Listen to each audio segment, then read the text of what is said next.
बाज़ार से अब आपको महंगी खाद लाने की बिल्कुल भी ज़रूरत नहीं है। ये बहुत ही सुपर पावरफुल खाद है। इससे पौधा इतना ज़्यादा स्ट्रॉन्ग बनेगा, पौधे में कीड़े मकोड़े फंगस नहीं लगेंगे, रूट स्ट्रॉन्ग बने रहेंगे और पौधे में गुच्छों में कलियाँ आएंगी। तो बहुत ही ज़बरदस्त खाद है। इसको देने का फ़ायदा ये है, पौधे की जो इम्यून सिस्टम है बहुत ज़्यादा स्ट्रॉन्ग बन जाएगी। तो बरसात में से आपके पौधे में कभी भी ना ही कीड़े लगेंगे ना ही फंगस लगेंगे।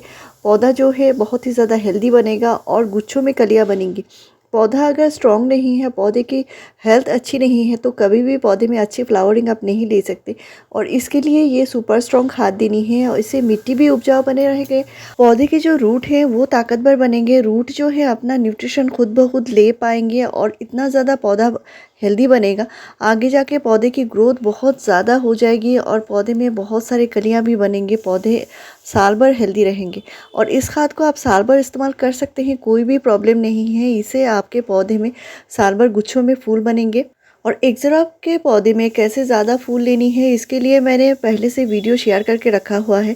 एग्ज़ोरा के पौधे में आपको कौन कौन से खाद देनी है, कैसे देखभाल करनी है। और आज का जो खाद है वो भी आप एग्ज़ोरा में डाल सकते हैं। और इसे देने का फ़ायदा ये है, पौधे बरसात की वजह से आपके जो पौधे के जो रूट हैं वो ख़राब नहीं होंगे। तो अगर आपके यहाँ कंटिन्यू बारिश हो रही है तो बारिश में आपको कुछ भी खाद मिट्टी में नहीं देना है, क्योंकि इसको देने का कोई फ़ायदा नहीं रहता। जो रूट है वो पहले से गीले हुए होते हैं और उनमें कोई नया न्यूट्रिशन लेने की ताकत नहीं रहती। तो इसके लिए जब भी आपको खाद देना है, मिट्टी थोड़ी सी सूख जाए, तो अभी अगर कंटिन्यू बारिश हो रही है तो आप रुक जाइए। 3-4 दिन बाद जब बारिश रुक जाएगी, मिट्टी थोड़ी सी सूख जाएगी, तभी आपको देना होगा। और इससे पहले अगर देंगे तो मिट्टी में फंगस लग जाएगी, जड़ों में खराबी आ जाएगी, पौधा ख़राब हो जाएगा। तो आपका अगर हाइब्रिड गुड़हल का पौधा है और पॉट में बार बार पानी जम रहा है तो इस बात को ज़रूर ध्यान रखिए।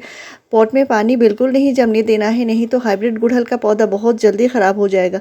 और इस टाइम ड्रेनेज होल को बहुत अच्छी रखिए, ताकि जो पानी जब भी गिरे, यानी बरसात हो रही है लेकिन पॉट में पानी बिल्कुल भी जमा होने नहीं देना है। और अगर बार बार हो रही है तो आप मिट्टी चेंज कर सकते हैं, इस टाइम पौधे की रिपोर्टिंग कर सकते हैं। तो गुड़हल का जो पौधा है इसमें अच्छी फ्लावरिंग लेने के लिए आपको साल में एक बार कम से कम रिपोर्टिंग ज़रूर करनी होगी। और पौधा अगर पुराना हो चुका है, तो रूट बाउंड हो चुका है, तो इस पौधे में कभी भी नई ग्रोथ नहीं आएगी और नई फ्लावरिंग भी नहीं आएगी। तो इसके लिए पौधे की आप ज़रूर रिपोर्टिंग कर दीजिए। प्लांट छोटा है तो छोटे पॉट में लगाना है, और अगर प्लांट बड़ा हो चुका है, ग्रोथ अच्छी ले चुका है, तो उसको बड़े पॉट में ज़रूर लगाइए।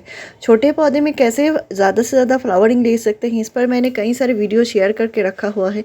मेरे पुराने वीडियोस जाके ज़रूर देख सकते हैं, इनमें आपको बहुत सारे ज़रूरी जानकारी मिलेगी। और इस तरह छोटे पौधे हैं तो मैंने छोटे पॉट में लगाए हैं, लेकिन फ्लावर का साइज़ देख सकते हैं, बहुत ही ज़्यादा बड़ा साइज़ का फ्लावर आ रहा है। और इसके लिए कुछ प्लांट की जो न्यूट्रिशन की कमी है उनको हमेशा पूरा करना होता है। तो आज का जो न्यूट्रिशन है इसमें कंप्लीट न्यूट्रिशन है। तो आपके जो पौधे हैं अभी बरसात की वजह से वो कमज़ोर हो रहे हैं, ज़्यादा से ज़्यादा मिट्टी में पानी जमा हुआ है और जो प्लांट है उसको अच्छी न्यूट्रिशन नहीं मिल रही है। तो जब बरसात रुक जाएगी तो ये खाद डालेंगे तो पौधा जो है बहुत जल्दी नया ग्रोथ निकालेगा, नया शूट निकालेगा, पौधे में बहुत अच्छे से कलियाँ बनेंगी। तो इसको बनाने के लिए जो मैंने चीज़ें इस्तेमाल की हैं वो मैं अभी बताने वाली हूँ। अभी एक बहुत ज़रूरी चीज़ जो हम डालेंगे वो है लहसुन। और लहसुन जो है बहुत ही ज़रूरी चीज़ है पौधे के लिए। ये कम से कम महीने में एक बार आप इस खाद का ज़रूर इस्तेमाल कर लीजिए। तो ये लहसुन की मैंने 5 कलियाँ लिया है और इसको देने का फ़ायदा ये है, जब भी रूट कमज़ोर बन जाते हैं, इस खाद को देने से रूट ताकतवर बनते हैं। आपको अलग से बाज़ार से कोई भी महंगी खाद लाने की ज़रूरत नहीं है, इसी एक ही खाद से आप पौधे को बहुत ज़्यादा हेल्दी बना पाएंगे। तो लहसुन में बहुत सारे न्यूट्रिशन होते हैं और ये जो है सल्फ़र का 33 कंपाउंड पाया जाता है, जिससे पौधे की जो ग्रोथ है बहुत जल्दी होने लगती है, रूट की ग्रोथ होने लगती है। तो यहाँ पे मैंने लहसुन की कलियों को थोड़ा सा कूट लिया है, इनको छिलका समेत ही मैंने इसमें डुबो दिया है। तो इसको बनने में 2 दिन टाइम लगता है, इसको फर्मेंट होना पड़ता है। तो आपका कोई भी पुराना प्लांट है, जैसे ग्रोथ नहीं कर रहा है, या छोटा सा कोई भी पौधा लाकर लगाए हैं लेकिन उसमें बहुत दिनों से कोई भी नई ग्रोथ नहीं है, फ्लावरिंग नहीं होती, तो उसके लिए इस खाद का इस्तेमाल कर सकते हैं। और इसको बनाने का जो तरीका है बहुत ही आसान सा तरीका है। और यहाँ पे जो लिया है मैंने, ये है चावल का माड़, यानी जो घर में हम चावल पकाते हैं, उस पकाते टाइम जो पानी एक्सेस पानी रह जाती है जिसको हम निकाल के फेंक देते हैं, उसको माड़ बोलते हैं। तो वो पानी है और इसको अगर आप ज़्यादा करके बनाना चाहते हैं तो लहसुन की कलियाँ ज़्यादा दे सकते हैं। जैसे अगर हाफ़ लीटर आप खाद बनाते हैं तो आपको 5 लहसुन की कलियाँ देनी है, और अगर आप 1 लीटर से 2 लीटर खाद बनाते हैं तो 8 से 10 कलियाँ दे सकते हैं। लेकिन इसको जो है अच्छे से डाइल्यूट करना पड़ेगा, और इसको कम से कम 3 से 4 दिन बाद ही इस्तेमाल करना है। अगर विंटर है तो 4 दिन बाद इस्तेमाल कीजिए। तो मैंने पहले से ही बनाकर रखा है और इसको छान लिया है, छान कर देना ज़रूरी है। लहसुन की जो कलियाँ हैं इनको मिट्टी में नहीं डालना है। तो बरसात के लिए ये ज़रूरी खाद है, क्योंकि इसे मिट्टी में कीड़े मकोड़े हैं तो वो बहुत जल्दी चले जाएंगे। और जब भी खाद डालना हो आपको मिट्टी चेक करके ही डालना है। मिट्टी गीली है तो आपको कुछ भी खाद नहीं डालना है।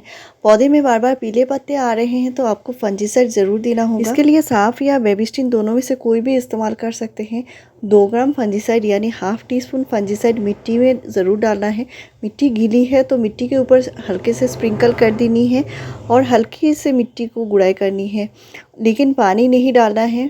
तो ऐसे ही बढ़िया जानकारी पाने के लिए मेरे चैनल को ज़रूर सब्सक्राइब कीजिए, लाइक शेयर और कमेंट कीजिए। वीडियो पूरा देखने के लिए थैंक यू।